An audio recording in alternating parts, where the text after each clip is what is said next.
Okay, so moving on, what do we do when we actually get to the interview, right? So before then, you want to confirm your appointment. So always email them, call, whatever you need to do to confirm your appointment. So that's location, time, maybe who you're going to be speaking with. If you can get that information, that'll help you do a little more research beforehand.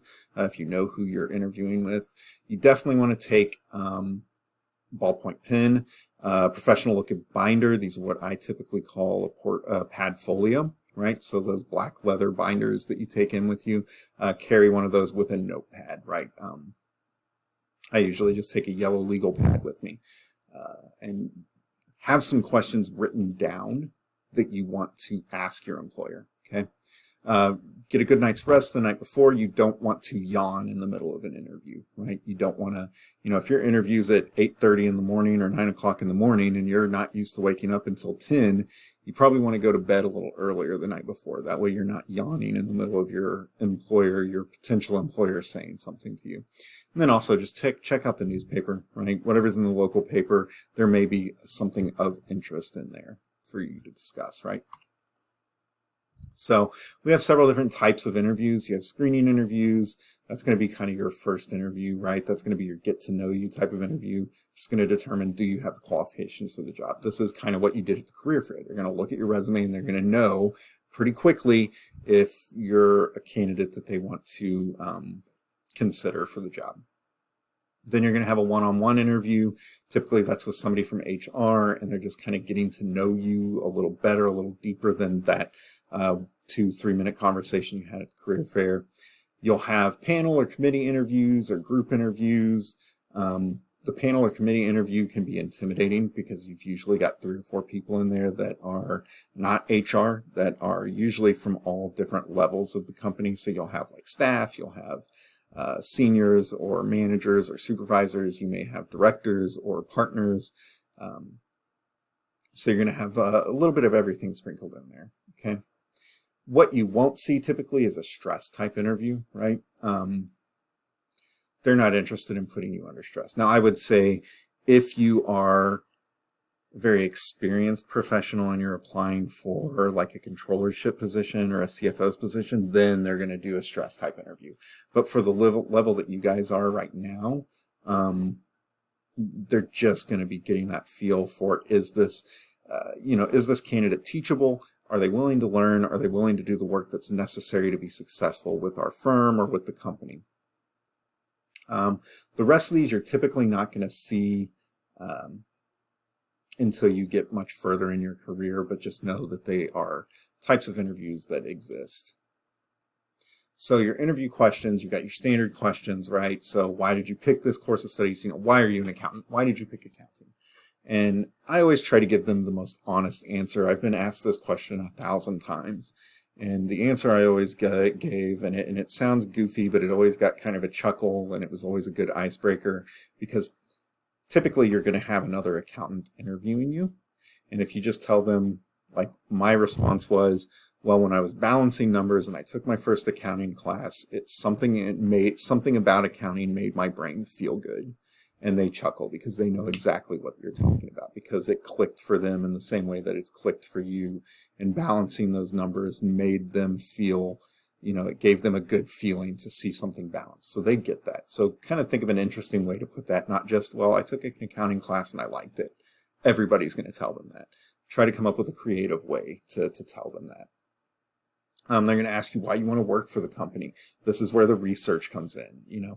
Obviously I want to work in the field of accounting, but I see that you guys do a lot of philanthropy, or you guys do a lot of community service, and that's something that I'm really interested in because I grew up here in Springfield, and I feel like it's a good thing if you've got the means to do so, the ability to do so, to give back to the community that helped raise you, or whatever your answer is.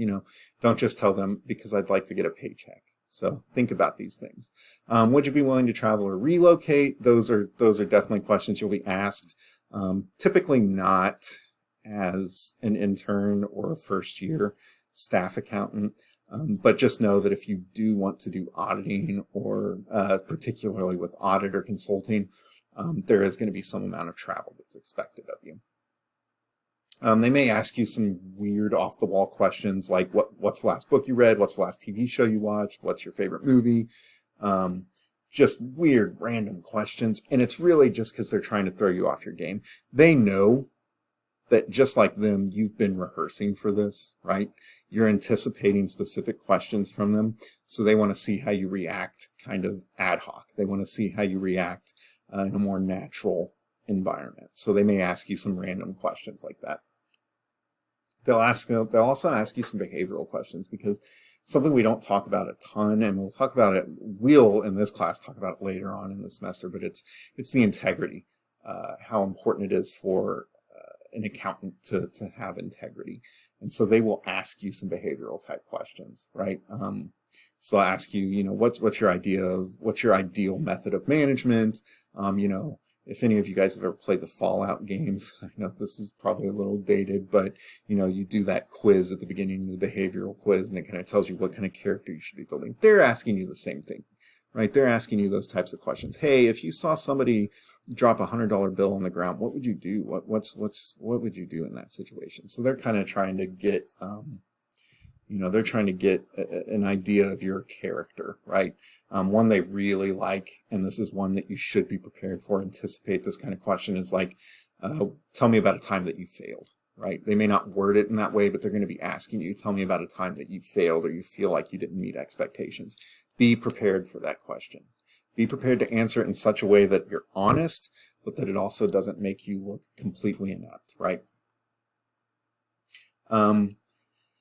This one is becoming more and more prevalent, especially as we try to build out an international program and try to do some international studies here in the accounting program. But if you apply for work outside of the country, make sure that you know about that culture before you do the interview, because there are significant differences between American culture and other countries' cultures.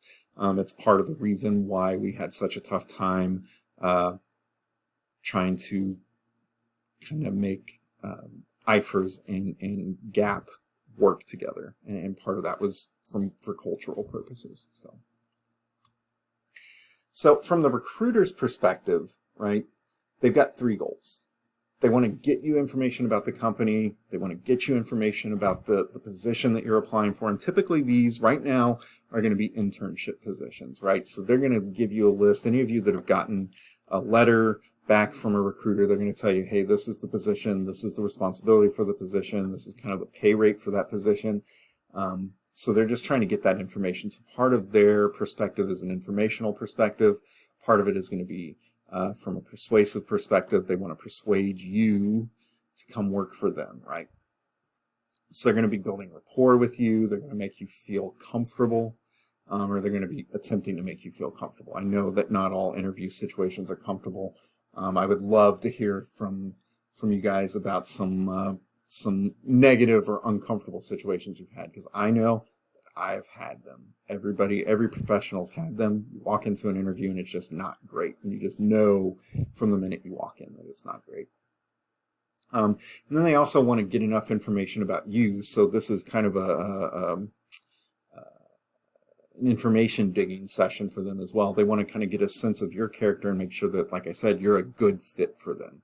But you need to be doing the same things for them, right? You're taking the opposite perspective. You want to make sure that they're a good fit for you.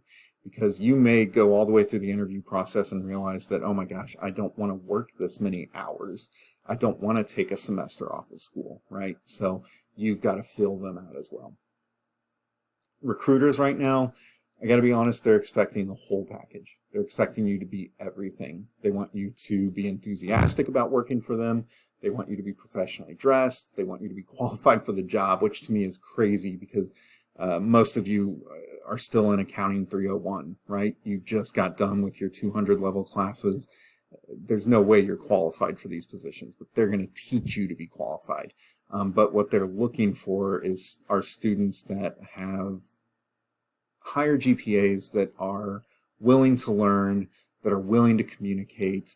Hopefully you've watched some of the videos from recruiters, from employers, and that is the one common thread amongst all of them, right? That they want you to be able to communicate. There is this horrible misconception about accountants that they do not communicate well, that they like to sit at a desk, crunch numbers, and that's it. And we are seeing that change, a huge change, that now they expect you to be a salesman, they expect you to be a mediator, they expect you to go out and communicate. You've got to be willing to, as we used to say back in the day, you've got to be willing to pick up the phone and make that phone call, right? And they want to make sure that you're motivated. They want to see that your interest in your success is as great as their interest in your success, and in turn their success is, right? So make sure you're trying to hit all those things. I know it's a big ask, but this is what they're looking for these days.